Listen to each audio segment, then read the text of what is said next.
patangkad ng patangkad, palayo ko ng palayo. 11 General Order. GO1, to take charge of my post in all company property in view to preserve and protect in utmost diligence. Number 2, to work my post in tour of duty in a military manner, keeping and preserving, inciting, and hearing the place. Number 3, to report all violation and regulation orders as I instructed instructed. Number 10, to salute all company officer, superiors, ranking of public ranking officials, commission official, AFP and PNP. And number 11, to be especially watchful during at night, especially in challenging time. Challenge the person near in your post and avoid them to loiter without proper company property.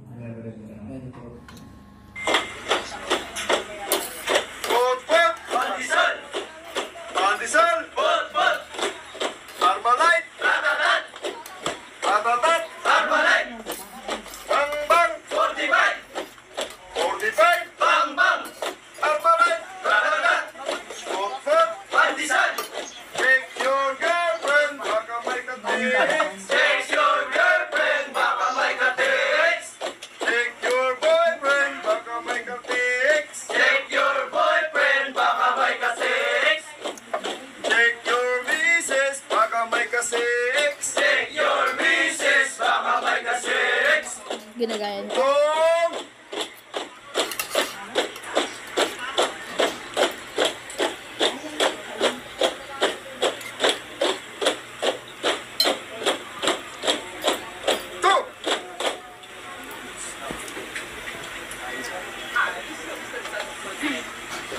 Talaga yung manitiba yung mga tarta-katar natin ah! Tataklo ba niyan?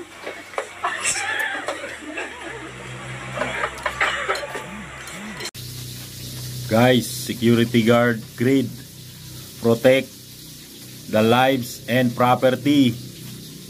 Number 2, to maintain order in my duty and place.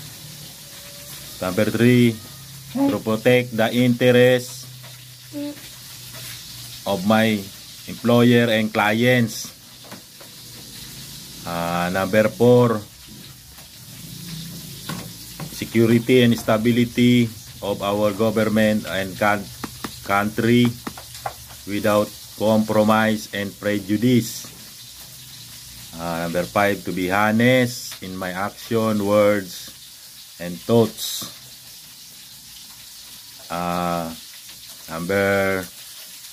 And the last, to do my best to uphold the principle, maka-Diyos, maka-bayan, maka-tao, makakalikasan. Yan guys, thank you. Hi guys, share ko lang yung 12 security guard code of ethics. Medyo mahaba, medyo basahin ko, medyo para more on clear. Number 1, security guard detective's fundamental duty is to serve the interests or mission of his agency in compliance with contract into the clients or customer of the agency he is supposed to serve. Number 2, he shall be honest in thoughts and deeds, both in his personal and official actuation, obeying the laws of the land and the regulation prescribed by agency and those established by the company he is supposed to protect. Number 3, he shall not reveal any confidential matter confided to him as a security guard, such other matter imposed upon him by the law. He shall act all times with decorum and shall not permit personal feelings, prejudice, and undue friendship to influence his actuation while in the performance of his official function. Number 5, he shall not compromise with criminal and other lawless elements to the prejudice of the customer or client, and shall assist the government in its relentless drive against lawless and forms of criminality.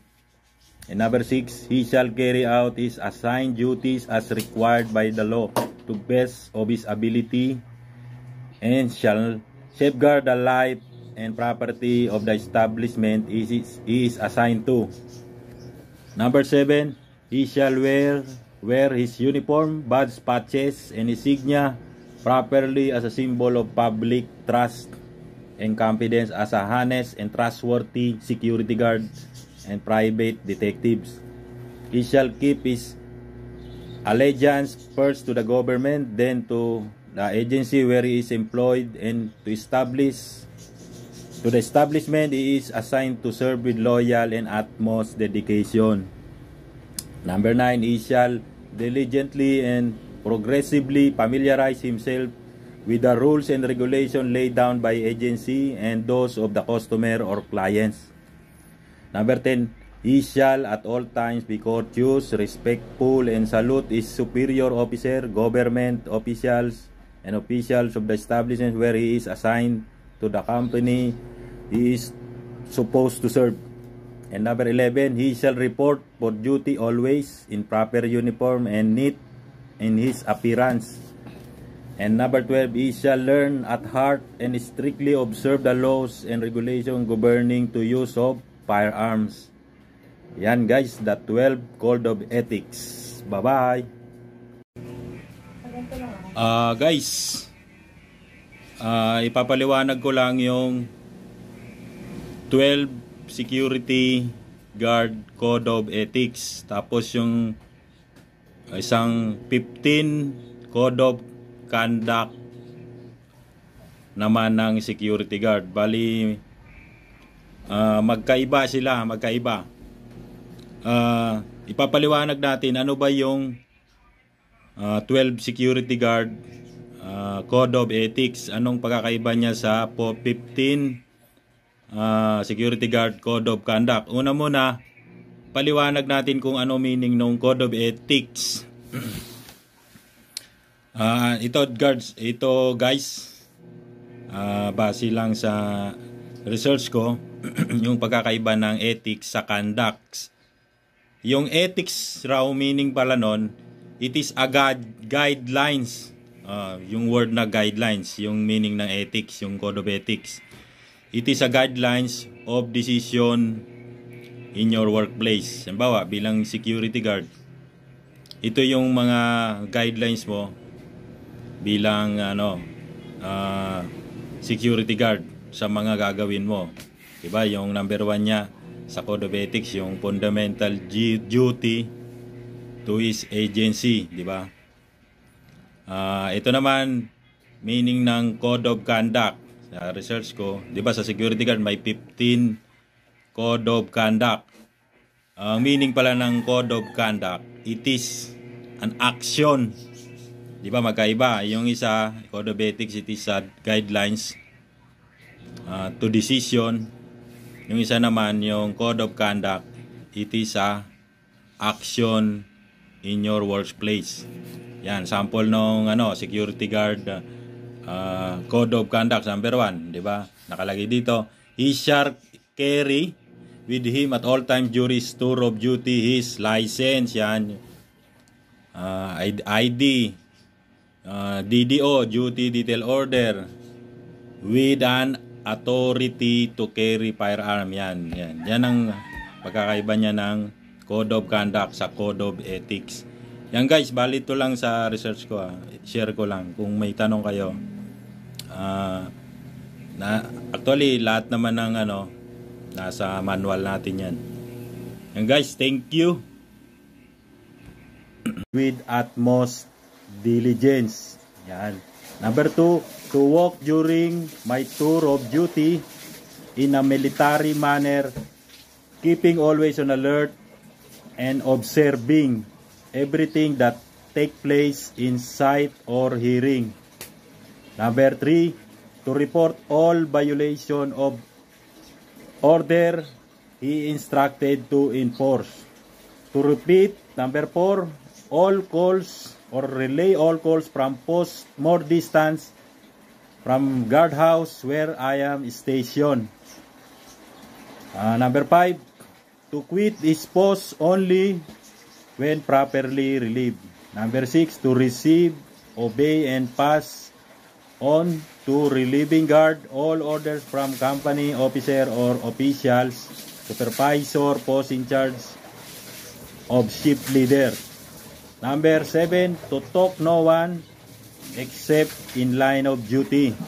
Number 8, to sound or call the alarm in case of fire or disorder. Number 9, to call the superior officer in any case not covered by instructions. Number 10, to salute all company officials, his superiors in the agency, ranking public official, and commission officer of the Armed Forces of the Philippines and the officer of the Philippine National Police. Number 11, the last, to be especially watchful at night and during the time of challenging, to challenge all person on or near his post, and to allow no one to pass or loiter without proper authority. Yun lang guys, thank you.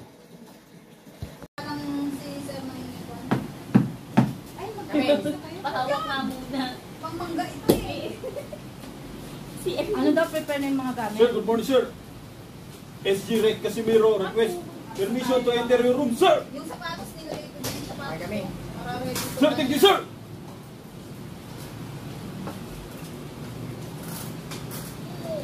Para naman to nag-walk. Lakad lang. Huwag ka mag-alok kay Baskulado ka.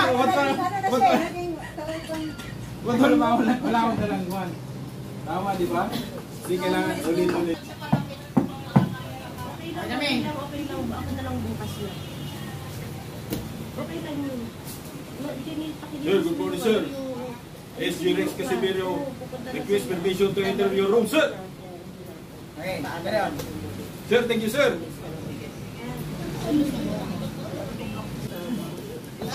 Bakit ka nag-security guard? Para makatulong sa pamilya ko, sir. Ano pa? Para magkaroon ng experience sa security industry, sir. Okay. PO number 2. Na 150 per day, 12 hours duty. Papasok ka ba? Yes, sir. Anong barasa? Willing to deploy anywhere? Ma'am, yes, ma'am. Kahit sa kulungan ng baliw? Ma'am, yes, ma'am. Serion? Ma'am, yes, ma'am. What is GO number 2? Geo number 2, sir. To walk. PO number 6. Geo number 6, sir. To receive, obey, and pass to my relieving guard all orders from my superior, post in charge, and shift leader, sir.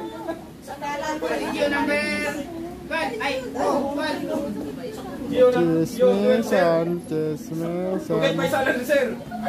Every 15 and 30 of the month, sir. What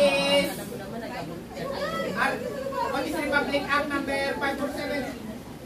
Sir, Republic Act 5487 is a private agency security law, sir. As amended, implementing rules and regulations, sir. Who is the father of Republic Act 5487? Alejandro Almendra, sir. Who is the author? Ferdinand Edralin Marcos, Sr., sir. Ang tanong niya, where is the mother? Guys, ito yung loob na apat mga company, Mitsumi.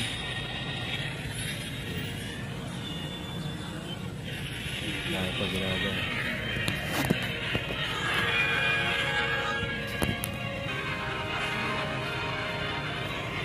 Welcome to the vlog.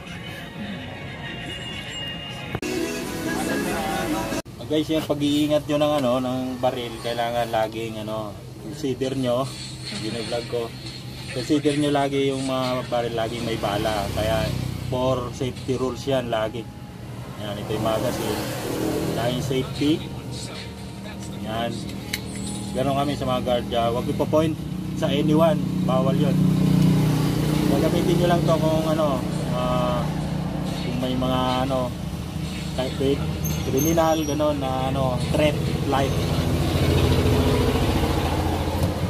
lang guys. How to safety gun safety 4 cardinal rules. Okay na yan.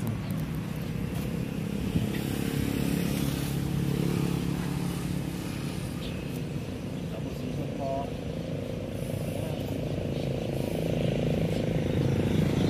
Taala. Tapos yan. Ayan.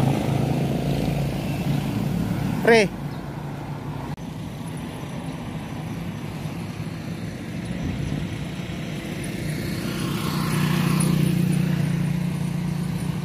Guys, ito yung binabantay ko, zone ng APAB. Guys, ito yung binabantayan ko, zone ng APAB. Ayan guys, oh. Oh, yan, sa taas. Yan yung APAB building. Oh. Ito yung pinaka-admin ng APAB, oh. Ito yung mga marker.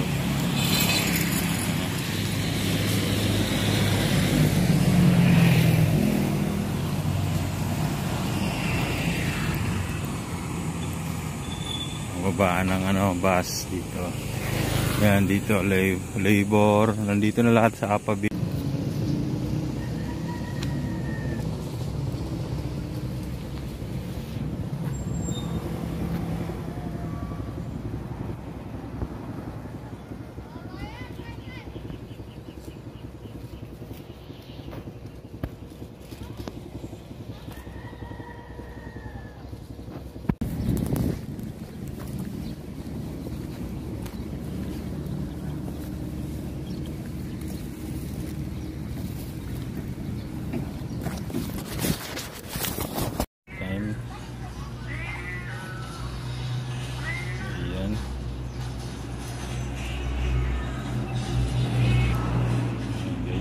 Pagkain ng gwardiya.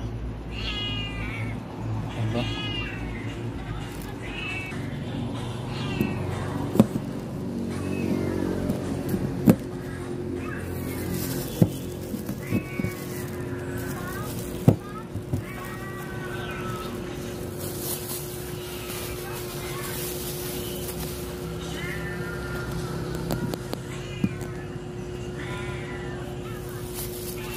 Ha? Oh. Guys, ito yung 20 lang, oh. May kasama ng ano. Parang nakita ko sa YouTube to. Yung mga maranaw. Parang ano, ginayat-gayat na manok na adobo. Ay, tara. 20 lang. Guys. Sa halagang 20 may baong ka na.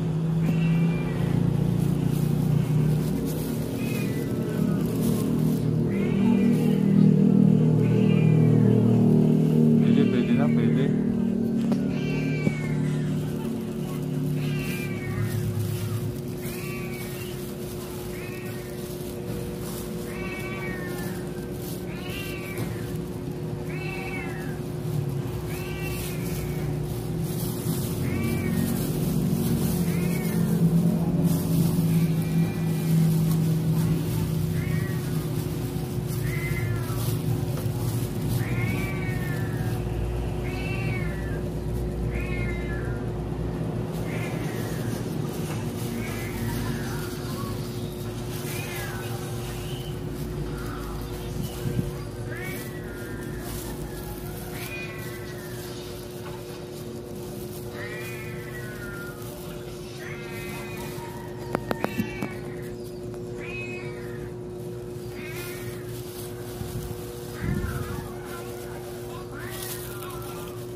stress, balikan 2200.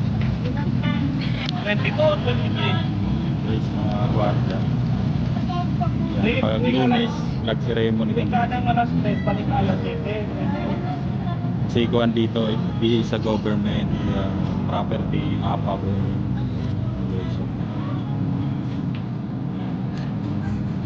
Yan, ito yung nasa baba ng Marbeles.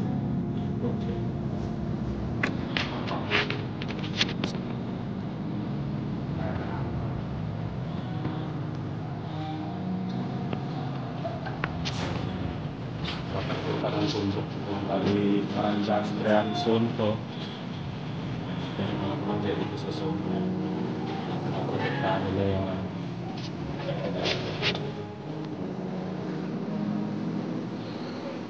mga kapatid ko.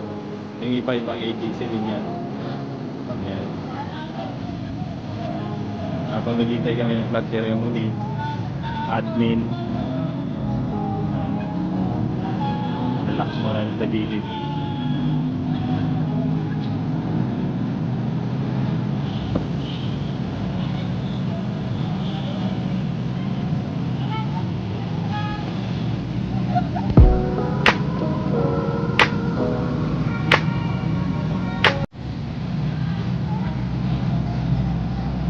Yun lang guys. Yan. Ang share ko lang maging isang security guard tapos nasa duty ka na kung government yung yung pinapuntayan nyo yan, mag ceremony kayo pero sa mga private ka meron isa tapos sila trabaho